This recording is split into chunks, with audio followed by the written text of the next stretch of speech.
নমস্কাৰ, মই তৰুণ বৰদলৈ জিলিকাব লুইতৰ পাৰলৈ আপোনালোকক পুনৰ স্বাগতম। আপোনাৰ দক্ষতা আপোনাৰ চহৰতেনো কিয় আবদ্ধ থাকিব লাগে?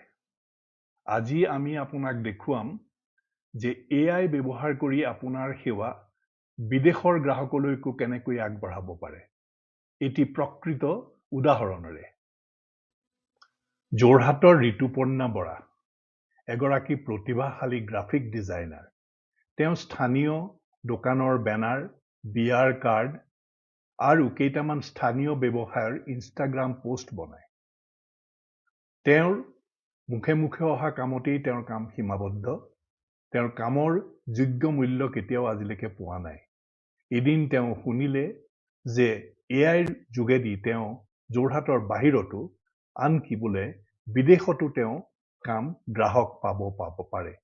এতিয়া আমি চাওঁ আহকচোন যে ঋতুপৰ্ণাই প্ৰথমতে ChatGPTক কেনেকৈ সুধিলে যে বিদেশৰ কোন কোন ব্যৱসায়ৰ বাবে তেওঁৰ ডিজাইনৰ প্ৰয়োজন হ'ব পাৰে আৰু তাক কেনেকৈ বিচাৰিব লাগে।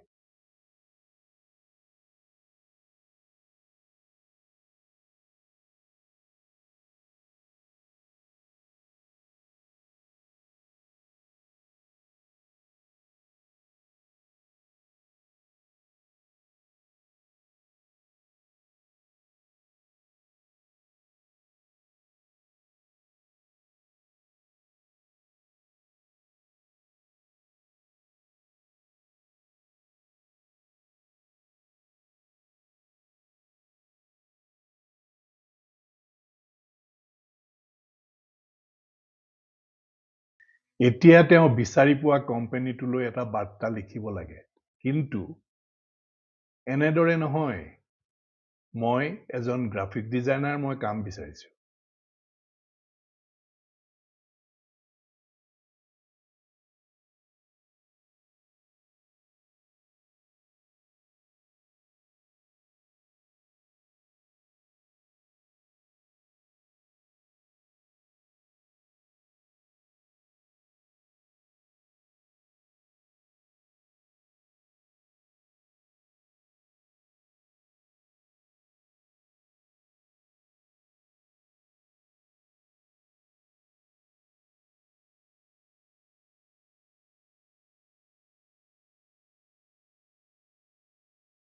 যেতিয়া গ্ৰাহকে সঁহাৰি দিলে আৰু তেওঁলোকে ঋতুপৰ্ণাক কল কৰিব বিচাৰিলে, এতিয়া ঋতুপৰ্ণা কেনেকৈ সাজু হ'ব?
আৰু অৱশেষত এদিন ঋতুপৰ্ণাই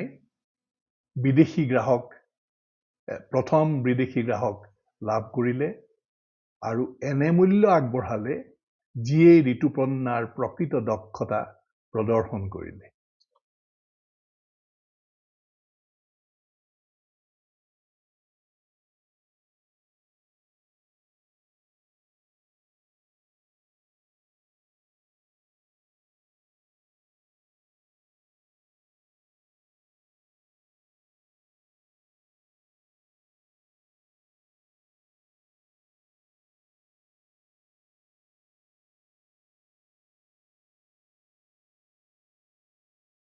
বৰলুইতৰ পানীয়ে যেনেকৈ ভৈয়াম পাৰ হৈ সাগৰৰ বুকুত মিলি যায়, সেইদৰেই আজি আপোনাৰ দক্ষতায়ো আপোনাৰ চহৰৰ পৰিসীমা পাৰ হৈ বিশ্বৰ বজাৰত আপোনাৰ প্ৰতিভা বিকশিত কৰাইছে। নেপাহৰিব, এয়াই আপোনাৰ সহায়কহে, সৃষ্টিশীলতা কিন্তু আপোনাৰ নিজৰ।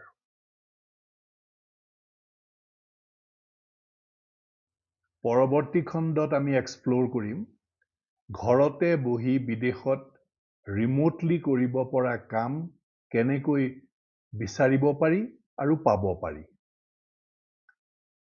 আমি আপোনাৰ যদি এই ভিডিঅ'টো ভাল লাগিল, লাইক কৰক, কমেণ্ট কৰক আৰু আপোনাৰ বন্ধুবৰ্গৰ লগত শ্বেয়াৰ কৰক। পৰৱৰ্তী খণ্ডত পুনৰ লগ পাম। নমস্কাৰ, জিলিকাব লুইতৰে পাৰ।